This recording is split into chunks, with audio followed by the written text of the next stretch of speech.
qandli diabet masalasi bo'yicha gapirilganda mana bu yerda shifokorlar, farmatsevtlar, kollegalarimiz bor ekan. Hozirgi paytda juda ham ko'payib ketgan. Buni hech qanaqa hech kimga yashiradigan joyi yo'q.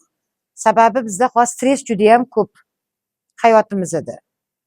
O'ylaymanki biz mana shu yig'ilganimiz sababi ham bir uchi borib shunga taqaladi deb o'ylayman. Chunki ko'pincha bunaqa faoliyatga jalb qilingan yoki bunaqa faoliyatga qiziqqan insonlarning ko'pchiligida o'zlarida mana shunaqa muammolar uchraganligi sababli aynan ana shunga ko'proq e'tibor kuchaytirib yuborishadi.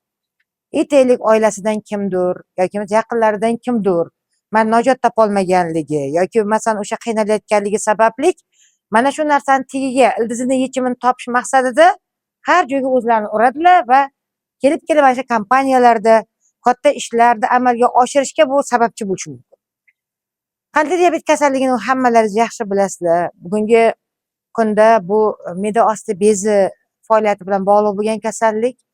Me'da osti bezi bu birinchi navbatda markaziy nerv tizimi tomonidan boshqariluvchi organ hisoblanib, undagi demak alfa, beta va peptid hujayralari juda ham tez ta'sirlanadi. Endi tasavvur qiling, qayta-qayta ta'sirlanaversa, bu qayta-qayta ta'sirlanaversa, albatta u hujayralarda yetishmovchiliklar yuzaga keladi.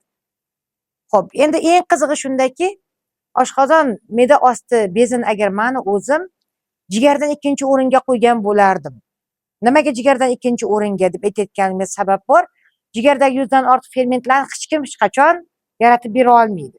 Xuddi shunday oshqozon osti sekretsion bez hisoblanganligi uchun undagi har bitta hujayrasi qaysidir gormonlarni ishlab chiqarish, qaysi peptidlarni ishlab chiqarishga javobgar bo'lganligi uchun juda ham murakkab kichkinagina organ hisoblanadi. Lekin o'sha kichkinagina organ bizni butun holatimizni to'liq boshqarishi va bizning to'liq holatimizni mana shu kelajagimizni yaxshi yoki yomon bo'lishini ta'minlab qo'yishi mumkin. Mana shuning uchun ham hozirgi paytda ilgari biz aytardik, bundan nechadir yil oldinlarda qandli diabet kasalligining yoshini 60 yosh atroflarida deb belgilab berar edik. Hatto 50 yoshda ham bu kasallik uchramas edi. Hozirgi paytda ko'rib turganingizdek, hattoki maktab yoshidagi bolalarda ham qandli diabet kuchayib ketgan. Bolalarda ham qandli diabet kuchayib ketgan. Men buni birinchi sababini aytdim, bu stress. Hozirgi paytdagi hayotimizga qaraydigan bo'lsak, hammamiz chiroyli yashaymiz. Kiyimlarimiz chiroyli, uylarimiz, mashinalarimiz chiroyli. Lekin aslida olganda muammolarimiz juda ham ko'p. Har kuni o'ylaydigan o'ylovlarimiz juda ham ko'p. Men talabalarga dars berganda talabalarimga aytaman. Bizni davrimizga qaraganda sizda stresslar juda ham ko'p. Sababi meni tengdoshlarim, meni tushunadiganlar orangizda o'tirishibdi, ko'rib turibman. Endi bizning davrimizda ochiqini aytganda hech kim bir pul topish masalasi o'ylamagandi. Bolalikmi bolalik bo'lganda, talabalikmi bu talabalik bo'lgan. Hozirgi sharoit umuman boshqacha. Har qanday holatda maktab o'quvchisi ham ota-onasiga nima bilandir yordam bersam, qaysi tomondan hikmasan shu o'zimni nimamdir ko'tarsam, hech bo'lmagan repetitor pulni ko'tarsam, talaba paytida o'zimni kontraktimni ko'tarsam, mana buning hammasi stress. Oddiy qilib aytganda hayotdagi har bir kunimiz yashash uchun kurashimiz o'zi stress. Chunki yashash hozir arzon emas.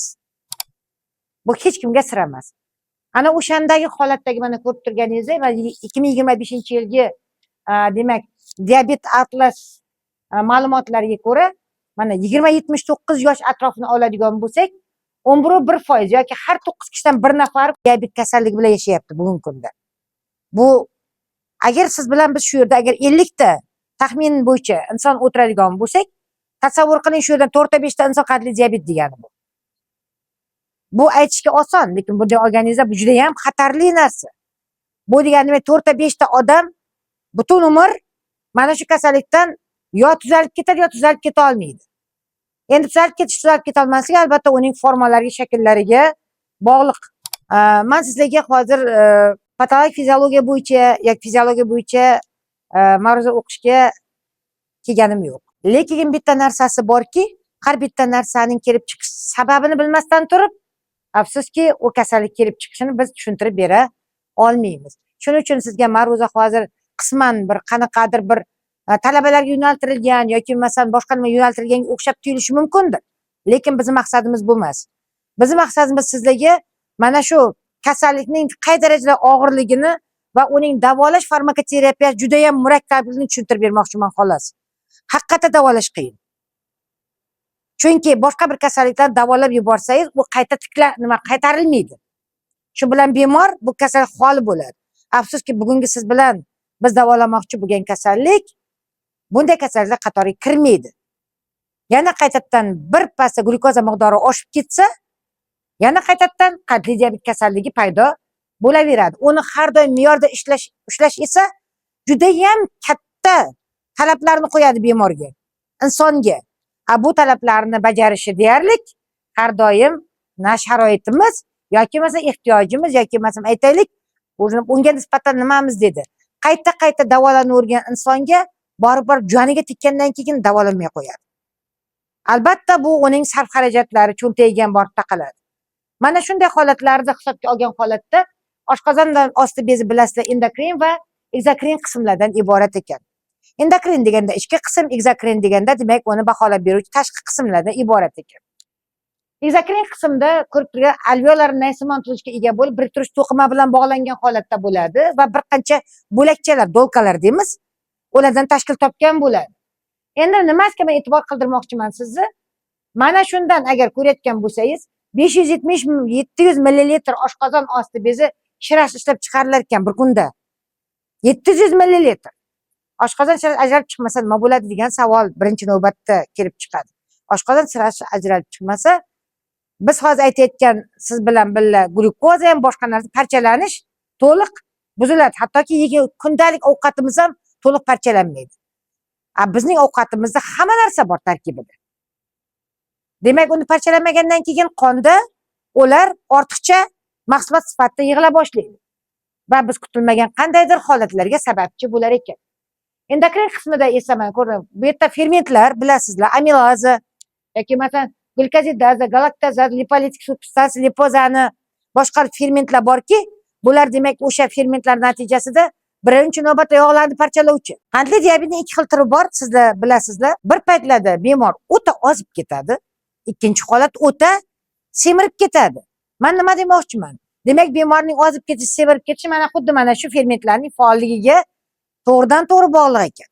Lipidlarni yaxshi parchalay olmasa, fermentning faolligi pasayib ketsa, lipidlarning qonda miqdori oshib ketadi va asta-sekin ular semirishga sababchi bo'ladi. Ular yaxshi ishlasa, me'yorda biz siz bilan mana hozir hamma o'tirganlar bu yerda deyarli me'yorda, bu yerda ortiqcha semizlikdagi insonlarni men ko'rmayapman. Bu nisbatan olganida, lekin agar ular juda ham tez faollashib ketsa-chi, u ham bir muammo. Unda biz o'ta ozib ketamiz. Kerakli bo'lgan yog' kletchatka to'qimalari bizda demak tezroq ishlab ketadi va ularni parchalab tashlaydi. Endi endokrin qismi nima vazifani bajaradi? Bu demak ko'rib turganingizdek, kapillar to'rlar bilan o'rab olingan hujayra hisoblanadi. O'zi to'plamlardan iborat, birinchisi dolka qismlardan, bo'lakchalardan iborat bo'lsa, bu demak bir yig'im to'plamdan iborat bo'ladi. Orolchalarning umumiy soni 1-2 million atrofida bo'lib, har birining diametri 300 mikromanometrga teng bo'ladi. Endi mana bu bizlar uchun eng asosiy sizlar bilan bizga kerakli bo'lgan narsa. Nima uchun aytayotganligim sababi, biz sizga tanishtirmoqchi bo'lgan yangi dori vositasi aynan shuning qaysi joyiga ta'sir qilishini bilishimiz kerak. Demak, ko'rib turganingizdek, birinchisi insulin sintezlovchi beta hujayralar. Endi e'tibor qiling. Alfa hujayralar insulin sintezida ishtirok etmaydi, balki glikagon sintezida ishtirok etadi. Uning demak ishlab chiqaruvchi hujayra alfa hujayralar tuzilishiga e'tibor qilsangiz. Samostatin hosil qiluvchi hujayralar bor. Samostatinni biz bilamiz, sizlar bilan gipofiz bilan bog'liq gormon. Biz siz bilan me'da osti bezi to'g'risida gaplashyapmiz. Ko'ryapsizmi? Mana hattoki boyagi mana birinchi aytgansi stresslar boshqaradi deganimga sabab mana shu. Gipofiz bu bizni butun boshqaruvchi eng katta demak nima gormonlarning sentri hisoblanadi. Demak, mana to'g'ridan to'g'ri o'tda samostatin hosil qiluvchi hujayralar bo'lganligi uchun stress bo'lganda insonda o'sha samostatin hujayralaridagi ishlab chiqarilish o'zgarishi bizni bir qancha keyingi holatlarimiz buzilishiga olib keladi. Siz juda ham yaxshi bilasiz, samostatin bu bo'yi o'zi aslida o'stiruvchi gormonlardan bittasi, somatotropin preparati bor. Eshitgan bo'lishingiz kerak. U akromegalliya yoki masalan pakanalikka sababchi bo'ladi. Bir xil paytlarda biz e'tibor qilmaymiz, aytamiz, bu o'zi nimagadir o'zi pakanadi. Buni qanaqa o'stirsam ekan? Ko'rib turganingizdek, biz unga e'tibor qilmaymiz, aytamiz. Cho'milsin, ko'proq yugursin, ko'proq toza havoda yursin, toqqa jo'nataman bolamni. Yo'q, ko'rib turganingizdek, bolada boshqa muammo bor. Bolada me'da osti bezi hujayralarida ishlab chiqarish buzilgan. O'shaning uchun ham uning bo'yida mana shunday o'zgarishlarni kuzatishimiz mumkin. Va pankreatik polipeptid ishlab chiqaruvchi hujayralar. Endi mana insulinga keladigan bo'lsak, chunki bugun bizani preparat, tavsiya qiladigan preparat bu insulin bilan bog'liq preparat hisoblanadi. Unga keladigan bo'lsak, insulin o'zi bilasizki, qondagi qand miqdorini me'yorlashtirib turuvchi gormon hisoblanadi. Oddiy gap, insulin ishlab chiqarish kamayib ketsa, demak qand miqdori, glukoza miqdori oshib ketadi. Bu qandli diabetga asos bo'ladi. Insulin miqdori oshib ketsa, qand miqdori kamayib ketadi. Bu ham demak bemorning ozib ketishiga sababchi bo'ladi. Kaheksiya holatigacha ozib ketishi mumkin bemor. Ishtaha yo'qoladi butunlay. Bemor holdan toyadi. Endi biz har doim aytamizki, sizlar bilan bizni qo'rqqan narsaning bitta narsa, hurmatli kollegalar, o'lim. Lekin o'lim nimadan kelib chiqishi hech kim bilmaydi. O'limning sabablari juda ham ko'p. Bugungi sizlarga aytayotgan ma'ruzamizni oxirgi nihoyasi ham o'lim. Bemorni qutqarib qolsak, yordam bera olsak, u yashashi mumkin. Yordam bermasak, oxiri o'lim. To'g'ri, qaysidir bemor 20 yil yashar, qaysidir bemor 10 yil, qaysidir bemor 5 yil yashar. Chunki uni endokrin sistemasini to'liq nazorat qilish uchun vaqtliroq davolashni boshlashga to'g'ri keladi. Boshqa yo'li yo'q. Endi agar bu narsa sizlarga tushungan bo'lsanglar, keyingi anaqaga o'taman. Samastatin to'g'risida men gapirib ketdim. Agar ruxsat bersangiz, to'xtab o'tirmayman. Undan tashqari ko'rib turganlaringizdek, oshqozon da ichakda oshqozon osti bezi ishlab chiqargan boshqa mahsulot, biofaol moddalar ham bor. Peptidlar, serotonin, mana ko'rib turibdi, glukagon, gastrin, xolesterin faolligini susaytirib beradi bular. Endi mana bitta rasmimiz bor edi. Ruxsatinglar bilan o'sha rasmga qaytsam, mana bu yerda aniq va tiniq ko'rsatib qo'yilgan. Mana rasmga ko'rishingiz mumkin. Mana bu me'da osti bezining ko'rinishi bo'ladigan bo'lsa, mana endokrin hujayralar, mana delta hujayralari, mana bu alfa hujayralar glukagon ajratadigan va mana bu beta hujayralar. Bu ham insulin bilan bog'liq. Demak, bu yerda endi mana qarang, insulin kapillyar o'tkazuvchanligining alohida yo'li bor. Insulin qatdan tushadi va mana bu yerda demak bitta narsa borki, bizda demak mana jiritin protok, ya'ni oddiy qilib aytganda o't suyuqligining tushadigan bitta me'da osti beziga yo'li bor. Xo'p, nimaga bunaqa murakkab tuzilgan bu organ? Murakkab tuzilishining sababi bilasizlar, oshqozon osti bezi to'liq bizni yegan ovqatimizdan tortib barcha organizmga kirgan narsalarni parchalashga ishtirok etadi.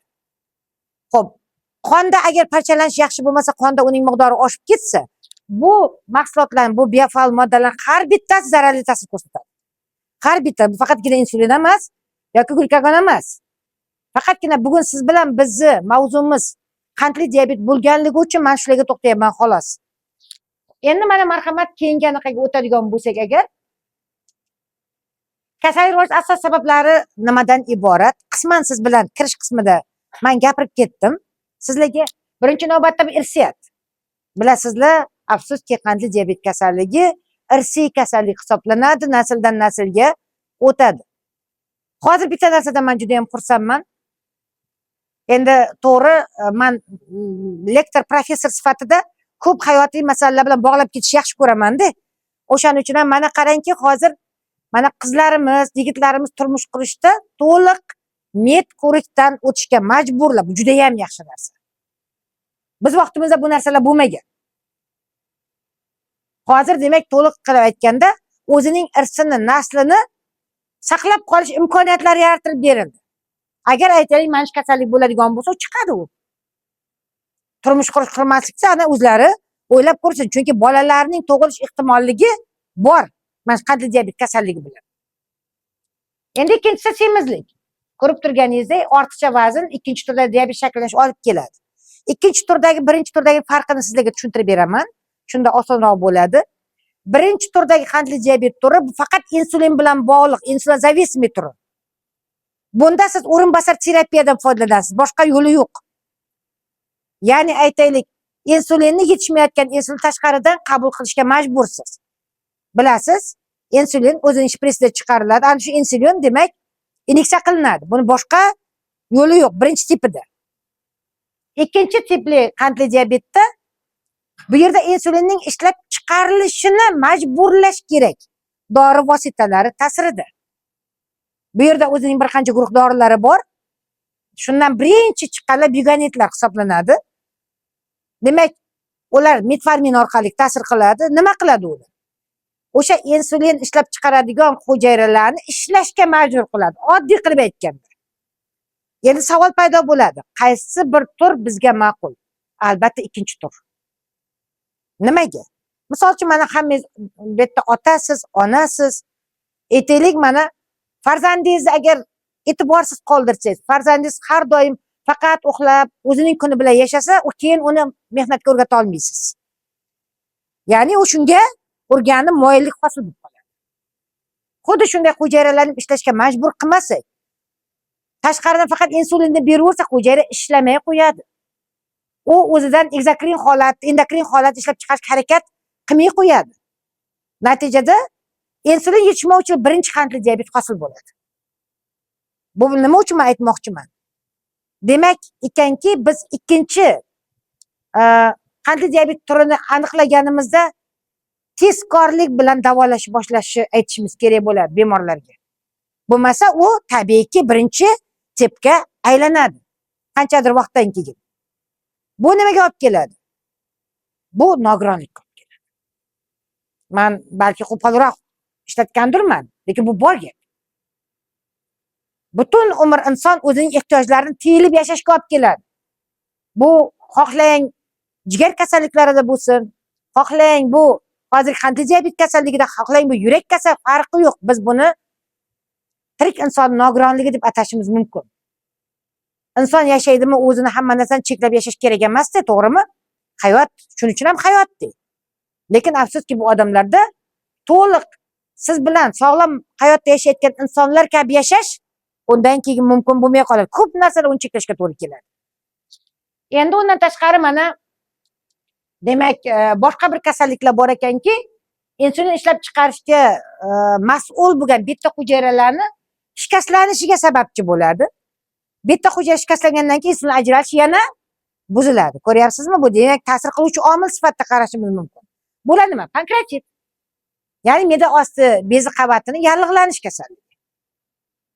Demak, o'sha yallig'lanish hosil bo'lgandan keyin o'z-o'zidan demak beta hujayralar ishlash faoliyati kamayib ketadi. Insulinning chiqishi kamayib ketadi. Glukoza parchalana olmaydi. Yoki me'da osti bezi saraton kasalligi, buni tushuntirmasam ham tushunarli. Saraton kasalligida va boshqa endokrin kasal, ya'ni somatotropin bilan bog'liq bo'lgan, somastatin bilan bog'liq bo'lgan hujayralarning yallig'lanishi yoki faolligining me'yordan boshqacharoq ishlab ketishi ham insulinning beta hujayra ajralishiga ta'sir qilar ekan. Xo'p, endi virusli infeksiyalar borki, ular ham ko'rib turganingizdek, diabet rivojlanishiga o'zining ta'sirini ko'rsatmasdan qo'ymas ekan. Bular qaysi birlar? Qizamiq, suvchechak. Hozirgi paytda bilasizlar, bular vaksinatsiya o'tkaziladi. Mana shu bolalarimiz kelajakda shunaqa kasalliklar duchor bo'lmasligi uchun bularga kichkinaligida vaksinatsiyalanadi. Qizamiqqa qarshi, suvchechakka qarshi, gepatitga qarshi o'zining muddatlar sxemasi bor, sxemalar asosida. Endi yana bitta asabiylash, stress. Aslida menga qo'ysanglar, agar buni birinchi o'ringa qo'yib qo'ygan bo'lardi. Lekin bu hozir biz oldik nozologik xaritadan, ya'ni oddiy qilib aytganda xuddi shunaqa ketma-ketlikda berilgan nozologiyada. Lekin hozirgi paytda nozologik xaritani ham biz o'zimizga moslashtirishimiz kerak-da aslida. Misol uchun aytaylik, mana shu holatdagi irsiyat semizlik, kasallik, virusli infeksiyalar, asabiy stress yosh, bu Yevropa mamlakatlariga ko'proq taalluqli bo'lgan narsa. Nozologiya nimaga? Sababi Yevropa mamlakatlari stress bizchalik ko'p emas. Nimaga? Men sizlarga oddiyini aytaman. balki o'zimizga shu narsalarni orttirib olayotgandirmiz. Hurmatli o'zbeklar, hech qaysi davlatda bizga o'xshab 4 ta bolani 4 ta uy bilan ta'minlash degan narsa yo'q. 4 ta bolani 4 marta uylantiraman degan narsa yo'q. Qizimni turmushga chiqib sep yig'aman, 10 ming dollar yig'aman degan narsa yo'q. Bu narsa stress bo'lmaydimi? Balki o'ylab ko'rish muddati kelgandir vaqti. O'zimizga o'zimiz balki mana shu narsalarni orttirib olyapti turgandirmiz. Men bitta narsani sizlarga mana shu joyda turib ishonch bilan aytishim mumkinki, farzandingiz baxtli bo'lmasa ekan, bu narsalarning hammasi bir pul. Siz pulingizni topasiz, uning uchun stressda ishlaysiz, uyquni uyqu demaysiz, vaqtida 6 soat, 8 soat uyquni olmaysiz. Viloyat komandirovkalarda yurishga majbur bo'lasiz, pul topishga majbur bo'lasiz. Bu stress bu hammasi. Men shu uchun bizning hozirgi O'zbekistonda millatimizni bo'yniga olib qo'ygan og'ir yuklardan kelib chiqqan holatda bu nazarlik xaritada asabiylash stressi birinchi o'ringa qo'ygan bo'lardim. Shuni tushuntirib berdim sizlarga hozir. Boshqa davlatlarda bilasizlarki, ular oddiy qilib aytganda, farzand pasport oldimi bo'ldi. Bor, ana endi sen o'zi pasport olding, o'zing ishlab topishing mumkin, o'zing hayotingni o'zing boshqarishing mumkin. Men endi senga javobgar emasman. Demak, keyingisi ko'rib turgan yosh. Boya men sizlarga boshida bekorga aytmadim, hurmatli hamkasblar, ilgari 60 dan oshganda qandli diabet kasalligi desa, ha endi yoshi ham mayli dedirdik-da. Hozir afsuski ko'rib turganingizdek, maktab bolalari, nima bu maktab bolalari? Bu dahshat bu. Biz oddiy qilib siz bilan mana eshitib turibmiz-da, ona bo'lganimiz uchun, ota bo'lganimiz uchun boshimizni silkib turibmiz. Lekin buni o'ylab ko'rishga vaqtimiz ham yo'q. To'g'risini aytishga vaqtimiz yo'q. O'zimizcha o'ylaymizki, hali yosh, o'tib ketadi. Yaxshilanib ketadi. Endi meditsinada bitta narsa bor, bilasizlar? Har 6 oyda bo'lmaganda o'zingni tekshirib tur, to'liq. Demak, tibbiy ko'rikdan o'tib tur. Mana sizlar mana shu kompaniyada qaysiz 2 yil, qaysiz 10 yil balki bilmadim, ancha yillarni ishlaysizlar. Orangizda bormi 6 oyda tibbiy ko'rikdan o'tib turadigan inson? 1 2 3 Aslan majbursizlar. Sizlar majbur bo'lganlarcha o'tasizlar. Lekin siz ahvolidan surishtiring, o'tmaydi. 2-3 yilda ham o'tmaydi. Oddiy qilib aytganda, glukozasi qanaqa, me'da bezda jarayonlar qanaqa bilishmaydi. Ya'ni nimaga insulinning birinchi tipi ko'payib ketganligi sababini aytayman sizlarga. O'sha bizning demak tibbiy bilim darajasining aholimizda yo'qligi. Agar aholimiz tibbiy bilim darajasi yuqori bo'lganida, aytaylik, mana shu Avantika ham shuncha odamni ishga jalb qilib, viloyat yurishga pul to'lamagan bo'lardi. To'g'risi ham, ular o'zi shunday bilgan bo'lardi hamma narsa. Ana shu narsani odamlarning miyasiga yetkazib qo'yish uchun ham kompaniya shuncha pulni ajratyapti. Oddiy qilib qarasangiz, bu ham insonlarning sog'lig'ini o'ylashning bir katta qism maqsad hisoblanadi. Har bitta dorini tavsiya qilamizki, u kasallikka qaratilgan. Har bitta kasallikni davolash esa bu nafaqat sizni, meni majburiyatim yoki masalan funksional majburiyatim. Bu butun insoniyatning va qolaversa davlatimizning majburiyati hisoblanadi. Har bitta sog'lom inson sog'lom kelajakka yaratadi. Hozir mana o'zingizlar bilasizlar, qizlarimiz turmushga chiqyapti. Yoki farzand vaqtida bo'lmaydi, yoki hamma joyi kasal, hech kimga sir emas, o'zimiz bolalarimiz bor. O'zimizni eslay, o'zimiz vaqtimizni eslay. Tug'ilgandan keyin eshitilardi-yu farzandli bo'lgan. Hozir 1 yil ichida to'liq uni osmotrga olishingiz kerak. To'liq qarovga olishingiz kerak. Bularning sababi hammasi nimadan deb o'ylasak, bir tomoni mana shunga borib taqaladi. Bir tomoni, men butun tomonni demayman. Tibbiy savodxonlikning to'liq yetkazib berilmagani. Endi keyingi anaqaga sizlarga beradigan ma'lumotga o'taman. Bu qandli diabetni ichida gapirib ketdim, sizlarga tushuntirib ketdim. Agar ruxsat bersalaringiz undan keyingisiga o'tib ketsam. Faqat bu yerda gapirmagan narsam gestatsion diabet to'g'risida to'xtalmadim. 3-turi to'g'risida gestatsion diabet homiladorlik paytida rivojlangan diabetning turi hisoblanadi. Bu shunchalik gesta so'zidan olingan. Xo'p, undan keyingisi mana simptomlari, belgilar. Aytaylik, qandli diabetni qand miqdorini tekshirmasdan turib qanaqa belgilari borki biz ajratib olishimiz mumkin. Birinchi navbatda bemor juda ham chanqay boshlaydi. Organizmda suvsizlik, chunki u juda ham ko'p terlaydi. Demak, og'iz quriy boshlaydi. To'xtamay qayta-qayta suv icha boshlaydi. Peshob ko'tarilib ketadi, miqdori oshib ketadi. Demak, hojatxonaga juda tez kiradi va suv ichishga juda ham tez qatnab qoladi. Xo'p, buni aytib ketdim sizga. Undan keyin boyagina ham aytib ketdim sizlarga, yo tana vazni juda birdan oshib ketadi yoki bemor ozib ketadi. Ya'ni bu glukoza bilan bog'liq holat va fermentlarning qay darajada induksiya, ya'ni kuchaytirish yoki sekin ishlashi bilan bog'liq holat. Xo'p, endi mana yana bittasi bularda keton tanachalarining hosil bo'lishi. Keton tanachalar qonda oshib ketgandan keyin u qichishish holatlarini keltirib chiqaradi. Mana shu tinmasdan qichiydi. Bir qarasangiz chochini qichiydi, bir qarasangiz badanini qichiydi, bir qarasangiz qo'lni qichiydi, to'xtamasdan qichiydi. Unga bog'liq emas. O'ziga bog'liq bo'lmagan holatda mana shunaqa holatlar kelib chiqadi keton tanachalarining hisobiga. Yeringli yarachalarni paydo bo'la boshlasa, teri va yumshoq to'qimalarda mana ko'rayotgan eng asosiy nima? Eng yomoni bu yaralar bitishi qiyin. Misol uchun, yara bo'lmaydigan teri yo'q, hammamizda ham bo'ladi har xil yaralar. Lekin qandli diabet kasalligi bilan og'rigan bemorlarda yaralar bitmaydi. Juda ham bitish jarayoni qiyin.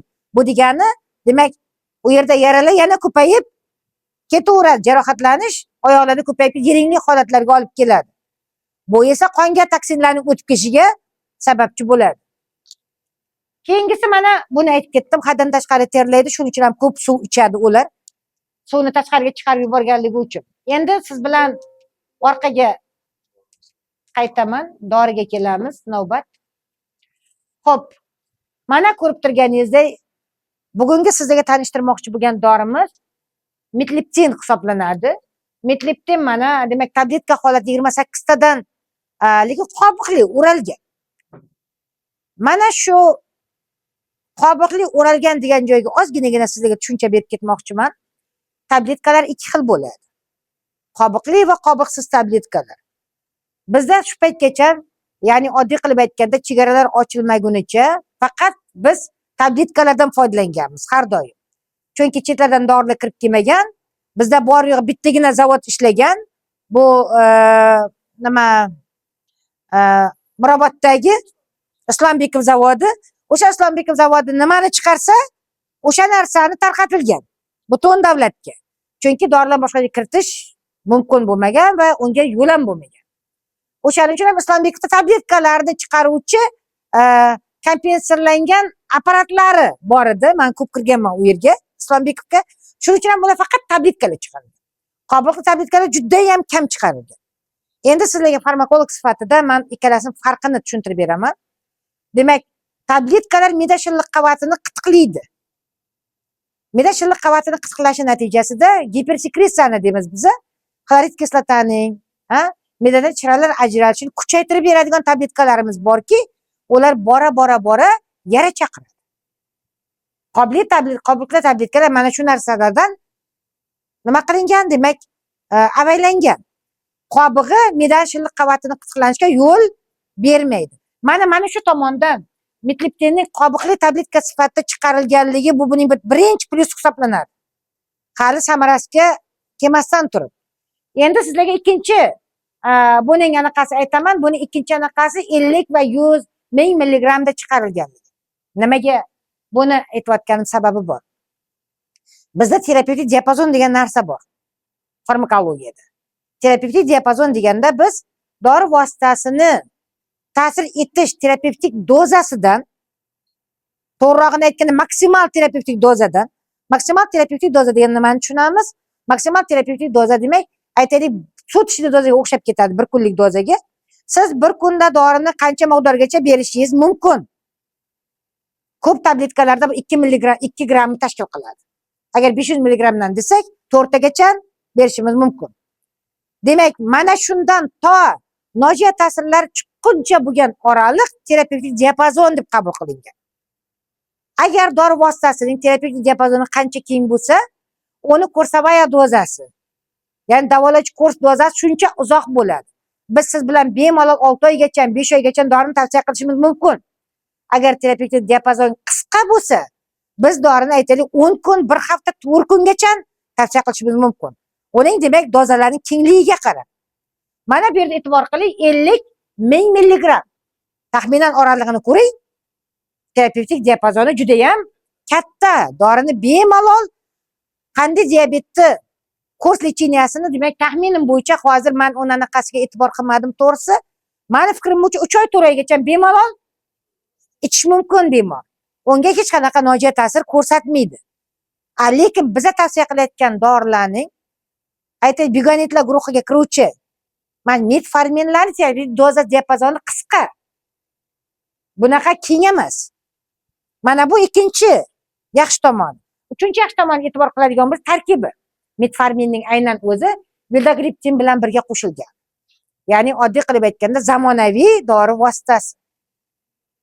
Metformin bu birinchi qandli diabetni ishlab davolashdagi boshida ham aytdim sizlarga, ishlatilgan dori hisoblanadi. Birinchi bo'lib.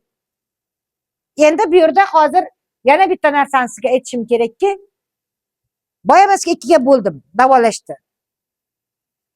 Birinchisi dedim, insulinga bog'liq holatli kasallikka, ikkinchisi demak insulinga bog'liq bo'lmagan ikkinchi tip qandli diabet. Bu biza medgliptinni biza ikkinchi tip qandli diabetda beramiz. Bu uning yana bitta yutug'i. Hozir insulinga o'xshagan dori vositalarining 18 ta turi bor. Har xil. Lekin 18 tasi ham bir xil vazifani bajaradi. Yetishmayotgan insulinni qoplab beradi xolos.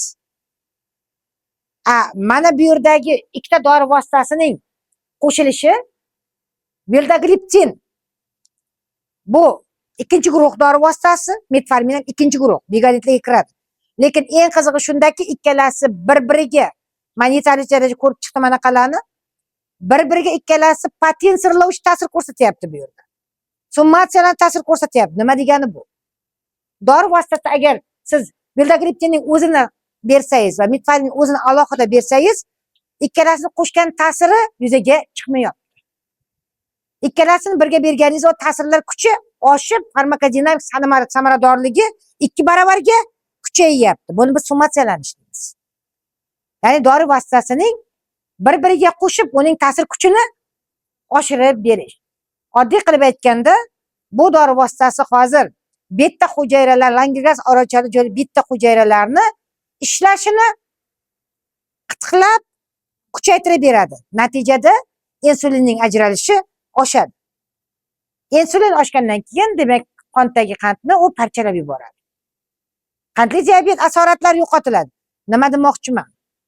Agar ikkinchi tip qandli diabetning ilk holatlarida yoki o'rta holatlar 3 ta holatga bo'linadi. Og'ir darajasi, yengil daraja va o'rta darajasi. Va yengil va o'rta darajalarida mana shu dorilardan to'g'ri foydalanishni o'rgata olsak, butunlay bemor tuzalib ketadi. Qandli diabetdan xalos bo'ladi.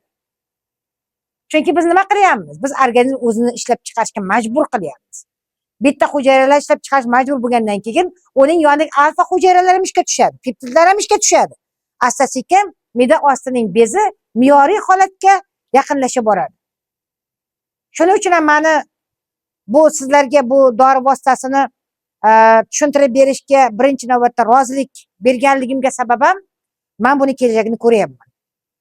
Farmakologik nuqtai nazardan men bu tahlillarni ko'rib chiqib, boshqa dorilarga qaraganda summatsiyalanishini hisobiga yangi dori bu albatta bemorlarga yordam beradigan niyatdaman va umiddaman. Xo'p, men qisqacha bugungi taqdimotimni tugatdim. Agar nimalar bilandir sizlarga ma'lumotlarni bo'lisha olgan bo'lsam, nimalardir sizlarga agar fikrlaringizni bo'lisha olgan bo'lsam, nimadir yordam bera olgan bo'lsam, juda ham xursandman. Kattakon rahmat, sog' bo'linglar, salomat bo'ling.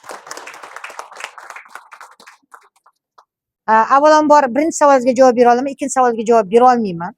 Nima uchunligini ham men sizga tushuntirib ketaman birdan. Biz bu savolingizga javob berishimiz mumkin qachonki bu dorini o'zimiz qo'llab ko'rsak. Aynan o'sha dorini qo'llab ko'rish uchun ham shu yerda yig'ilib o'tiribmiz biz. Ana o'shanda dorini qo'llab ko'ra, to'g'ri endokrinologik nimalar o'tganmi bu? Bo'lmasa nima uchun bu yerda hozir taqdimot qilinyapti savollar chiqishi mumkin. Bizda bu demak ro'yxatdan o'tdi O'zbekistondagi nimada.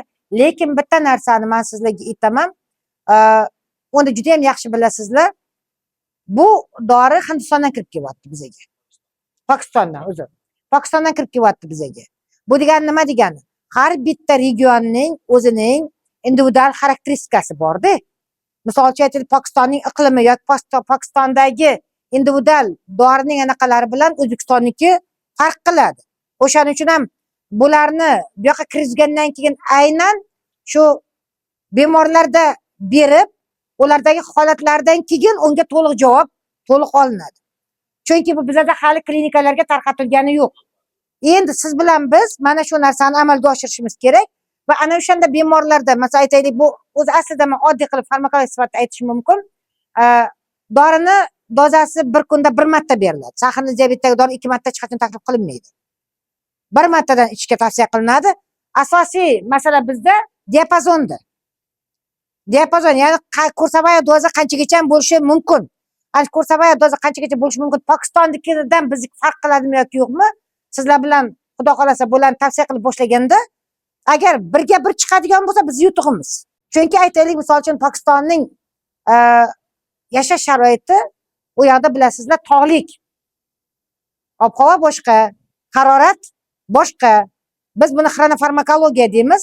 Shunaqa fan bor, o'rganadigan dorilarning, ya'ni mavsumlarga qarab, atrof muhitga qarab ulardagi samaradorligi o'zgarib boradi. Shuning uchun ham mana shu meni bu o'zimning shaxsiy fikrim. O'ylaymanki, hozir o'sha narsani aytib xato qilib qo'ymoqchi emasman. O'zimiz bu narsani tavsiya qila boshlaganimizda bemorlarga yozib boramiz-ku hammasini. Qayd qilib. Mana bunday bo'ldi, unday bo'ldi, yaxshi bo'ldi, bugun unaqa tomonga o'zgardi, bugun bunaqa tomonga o'zgardi.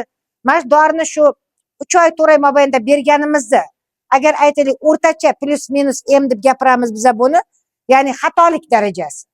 Xatolik darajasi agar aytaylik 100 ta bemordan 10 tadan, 15 tadan bo'lsa, demak biz o'shani qabul qila olishimiz mumkin. Agar xatolik darajasi 10 dan yuqori bo'lsa, demak biz Metliptenni aynan bizlardagi tavsiyasini qisman ko'rib chiqishimizga to'g'ri keladi. Chunki men sizlarga yana bir marta aytaman, dori vositasi hamma joyda ham bir xil ta'sir qilmaydi. Shuning uchun ayniqsa bu. Shuning uchun ham boshda sizlarga tushuntirib berganim, stress holati bizda juda ham yuqori degan gapdan boshladim. O'shaning uchun ham bu yerdagi kasallikning kelib chiqish holatlarida faqatgina beta langergaz hujayralaridagi holat emas, balki bizdagi boshqa gormonal o'zgarishlarning ta'siri orqali kasallikning tuzalishi biroz qiyinroq kechishi mumkin boshqa rivojlangan davlatlarga qaragan. Xo'p, shunaqa sostavli boshqa dori bizda yo'q. Yo'q. Bizda yo'q. Bunaqa sostavli dori bizga hali kirib kelmagan. Endi chorniy rinik uchun men javob bermayman. Birdan aytaman. Chunki juda ham ko'p hozir kompaniyalar bilasizlar, ro'yxatdan o'tkazmasdan turib ham dorilarni sottiryapti. Farmatsevtlar bilan dogovor qilib sottiryapti. Men ular uchun javob bera olmayman. Lekin reyestrdan o'tgan, bizda reyestrdan emas, bizdan anaqadan o'tgan. Nima dedi? Registratsiyadan o'tgan dorilarimiz ichida bu tarkibdagi dori yo'q. Men ochiqini aytaman. Men o'zim buni 10 20 da eshitdim. Mana men to'g'ri aytaman. Bu dori bizga tashlab qo'yilgan edi. Shunda qiziqib men bu bilan tanishib chiqqan edim. O'zimni mutaxassisligim shunaqa bo'lganligi uchun aslida. Bizga ham aytilmagan edi. Bugun prezentatsiya qilasiz yoki masalan bugun mana shu yig'ilish bo'ladi. Menga dushanba murojaat etdilarki, ustoz bitta joyga uchrashuvga borib kelishimiz kerak, shu 11 larga vaqtingiz bo'lsa. Mashinada so'rab bilib oldim. Masalan, men ochiqni aytayapman. Mana kutilmagan surpriz bilan men sizga hozir prezentatsiya qilishimga to'g'ri keldi. Rahmat. Rahmat, sog' salomat bo'linglar.